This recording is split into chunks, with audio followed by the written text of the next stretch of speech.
지역구의 물난리를 외면하고 외유 같은 유럽 연수를 떠났다가 빗발치는 비난 여론에 급거 귀국한 충북도의 의원들 거센 후폭풍에 휘말리고 있습니다.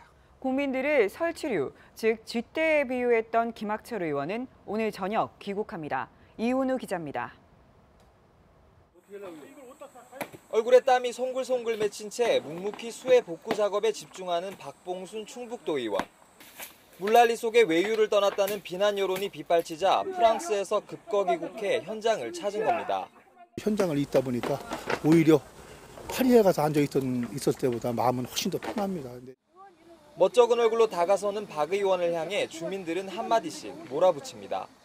어이가 없지, 어이가 없지.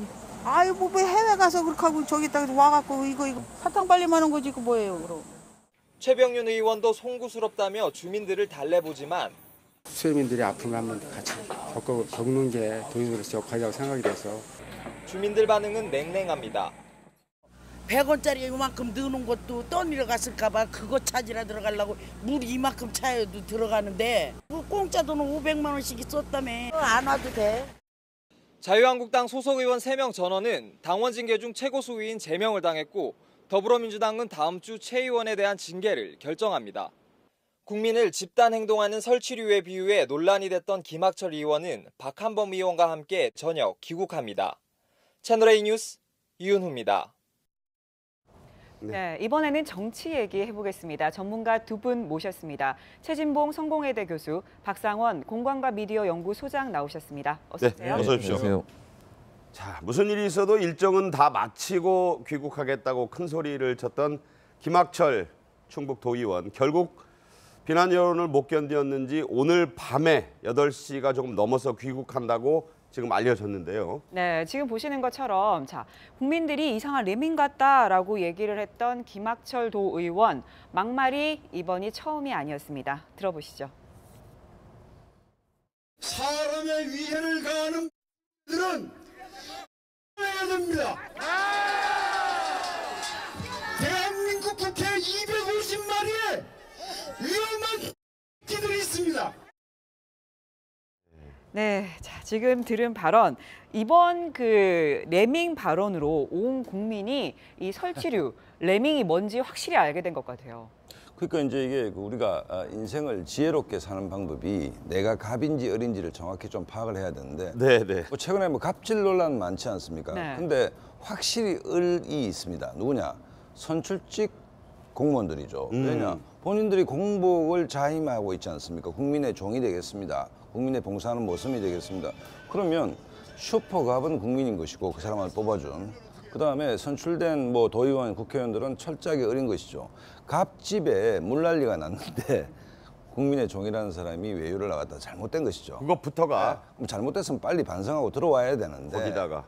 아니 주인들이 쥐들 같다. 예를 들어서 지난번에 교육부 공무원이 국민들은 개돼지 같다는 얘기를 해가지고 일파만파 난리 났지 않습니까? 그렇죠. 근데 선출직 공무원이 이런 말은 말이 안 되는 얘기고 또 하나는 심각한 것이 아까 김학철 의원이 박근혜 대통령 탄핵 문제에 대해서 개XX하는 얘기. 그러니까. 이게 지금 단순히 김학철 의원 문제일 뿐만 아니라 지금 자유한국당 내에서도 이 탄핵을 바라보는 탄핵이 부당한 탄핵이라는 것은 결국은 좌파 우파의 문제가 아니고 헌법적 질서에서 진행된 것 아닙니까? 혁신위원장이 앞장선 사람들 가려내겠다는 얘기도 하고요. 그런데 이 헌법적 절차 문제가 있다라고 보는 어떤 자유한국당 내의 어떤 기류도 있는 것인데 어쨌든 이 김학철 의원은 자기가 아마 태어나서 가장 많은 스포트라이트를 받으면서 오늘 귀국하는 저녁이 되지 않겠나 이런 생각도 듭니다. 참 혼자 들어오겠다니 대단한데 김학철 의원 아까 박소연 앵커도 얘기했지만 레밍이 뭔가 설치류가 뭔가 자연 공부 하나는 확실하게 국민들에게 시켰다 이런 얘기 나오는데 그렇죠. 간단히 좀 설명을 해주실까요? 간단히 얘기하면 들쥐 종류인데요. 지금 화면에 나가고 있는지 모르겠는데 집단 자살 나그네 쥐라고 이렇게 알려지고 있습니다. 왜 그러냐면 우두머리를 따라서 그냥 꽁무니만 보고 계속 따라가는 습성이 있어요. 그러니까 낭떠러지건 물이건 막 들어가는 거죠? 예, 그렇죠. 그러다 보니까 결국은 이 레밍의 이 일반인들, 우리 국민들을 비유한 건 결국 뭐냐면 누군가가 한마디 하면 거기에 따라서 그냥 들쥐처럼 간다. 맹목적으로 이렇게 따라간다. 얘기하는 거죠. 그 얼마나 국민들을 무시하는 얘기입니까? 국민들이 다 자발적으로 자기 생각과 의사를 가지고 얘기한 거고 김학철 의원이 하는 행동이 잘못됐기 때문에 비판을 하는 건데 자기를 비판하는 것을 마치 레밍이 그 어떤 그 우두머리를 따라서 마치 그냥 아무 생각 없이 따라가는 사람들의 비판인 것처럼 매도를 하는 거죠. 네. 세월호 사건 때도 그랬어요. 세월호 사건에서 문제를 제기하는 사람들을 향해서 그런 발언을 했는데 아주 부적절한 발언이고요. 저거는 아까 박 수장도 말씀하셨지만 국민을 위해서 봉사하는 공복으로서의 역할이 아니라고 저는 생각하거든요. 자기가 항상 갑질을 하는 위치에 있다고 보는 거 아니겠습니까? 국민을 정말 개 돼지보다 못하게 보는 그런 사고방식을 갖지 않고서는 저런 발언을 하기가 쉽지 않은 거죠. 네. 네, 자 지금 국민들의 비난이 거셉니다. 네. 자 가수 이승환 씨는 이렇게 풍자를 했습니다. 네. 자신의 페이스북에 굿모닝 설치류들라고 하면서 국민들한테 설치류들이라는 패러디를 했고요.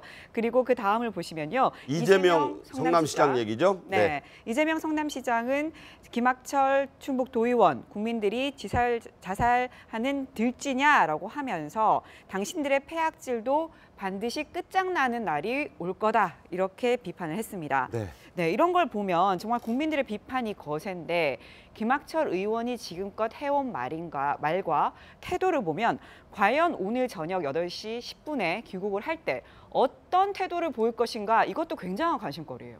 그러니까 이제 국민을 바라보는 관점도 뭐 레밍 들쥐 같다라는 얘기고 그다음에 탄핵에 동의했던 국회의원들은 뭐 개 XX다. 네, 네. 이렇게 보면 이분은 비교적 자기 확신, 자기 소신이 좀 강한 분 같아요. 자기 확신. 네, 그렇죠. 그러니까 집회에서 저렇게 얘기를 하고 그다음에 물난리가 났음에도 불구하고 뭐 외유를 왜 끝내고 들어갔냐. 뭐 네. 자기 확신이 강한데 글쎄 오늘 귀국할 때도 이 확신이 유지될 수 있을 것인지 아니면 굉장히 좀 뭐 일단 소라기는 피하고 보자 이런 심정으로 좀 다른 얘기를 할 건지는 모르겠지만 이 사람의 사고방식 건재에서는 결국은 선출직, 그러니까 정치를 해서는 안 되는 사람이죠. 이런 사고방식을 갖고 어떻게 정치를 하겠습니까? 그다음에 자유한국당 보수 진영이 가뜩이나 어려운데 이런 사고방식이 보수는 아니지 않습니까? 그렇죠. 안 되는 집은 뭐 악재가 겹친다고 어쨌든 보수 진영 내에서의 악재이고 자유한국당도 뭐 제명하겠다 했지만 계속 악재가 좀 겹치는 장면인데 어쨌든 뭐 김학철이라는 이 분도 기본을 좀 다시 생각해야 된다. 선출 민주주의가 뭔가, 대의제가 뭔가, 대의제에서 국민들의 손으로 뽑힌 사람이 어떤 자세를 유지해야 되는지에 네. 대한 가장 기본적인 사고가 좀 결여되어 있는 거 아닌가 이런 생각이 듭니다. 네. 자, 이 김학철 도의원에 앞서서 또 갔다가 급거 귀국을 했고 수해 현장에서 봉사활동을 했는데 욕을 뭐 굉장히 먹었다고 하는데 제명이 됐죠. 당에서는. 박봉순, 박한범 도의원 과거 음주로 인해서 논란이 크게 된 적이 있다고요. 그러니까 이게 사실은 이제 국민들이나 네티즌들은 이제 문제가 생기면 계속 과거 들춰냅니다. 요즘 숨길 수가 없어요. 근데 이 두 사람을 보니까 전적이 박한범 도의원 같은 경우에는 2015년 3월에 옥천읍에 있는 한 음식점에서 술자리에서 군청 공무원들에게 맥주병을 던지는 그런 행위를 했다는 것이 지금 드러났어요. 아, 예. 얼마나 나쁜 짓입니까? 이게 도의원이 갑질 아니에요 또? 맥주병을? 예. 공무원들을 도의원들에 대해서 공무원들은 사실 의뢰 위치에 있을 수밖에 없는 거잖아요. 그 공무원들 불러다가 열심히 일하는 공무원들한테 맥주병 던져 행패를 부리고요.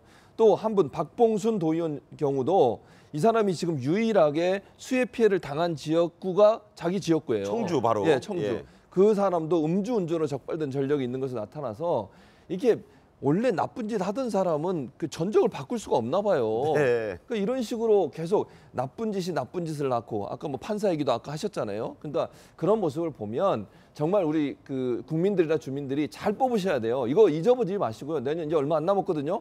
꼭 표로 심판해 주셔서 저런 나쁜 짓 한 사람들이 다시는 정계에 발을 들이지 못하도록 하는 것이 필요하다고 생각이 됩니다. 네, 다시는 정계에 발을 들이지 못하도록 하는 게 중요하다라고 하셨는데 어쨌든 공천을 준 사람은 자유한국당과 더불어민주당 아닙니까? 그렇죠. 당에서 제명만 하고 나몰라라 한다고 될 일은 아니죠. 사실 민주당은 이제 징계 여부도 애매하게. 추미애 대표 얘기 보니까 뭐 수해봉업구 참여하는 거 좀 지켜본다 이런 얘기도 했어요. 그러니까 이제 이게 좀 뭐 이제 그 경중을 가리는데 민주당 의원들은 또 이제 급히 귀국을 했고 또 자유한국당 의원들은 뭐 귀국을 안 했고 이런 차이가 있겠지만 이런 부분들에서 당이 굉장히 민감해. 우리가 2010년 수해 났을 때 골프 친 국회의원들 사건이 큰 사건이 폭풍 많이 있었습니다. 겪었지 않습니까? 그래서 답은 공천 탈락하고 그랬습니다. 그러니까요. 어쨌든 지금 주민소환제라는 제도가 있지만 사실은 이게 이제 현실화되기가 힘들거든요. 게다가 선거가 내년 이제 1년 정도 남았으니까 어쨌든 뭐 민주당이든 자유한국당이든 이런 문제에 대해서는 좀 더 선제적으로 국민 마음을 좀 상처를 좀 더 따독거리는 차원에서 좀 일벌백계를 해야 되지 않나 이런 생각이 듭니다. 네, 차제의 지방의원들 뭐 때만 되면은 외유성 연수 나가는 거 이거 자체를 뿌리 뽑을 필요가 있다. 이런 분노의 목소리가 많다는 사실도 정치권에서 여의도 국회에서 한번 참고해 볼 만한 대목이 아닌가 하는데요.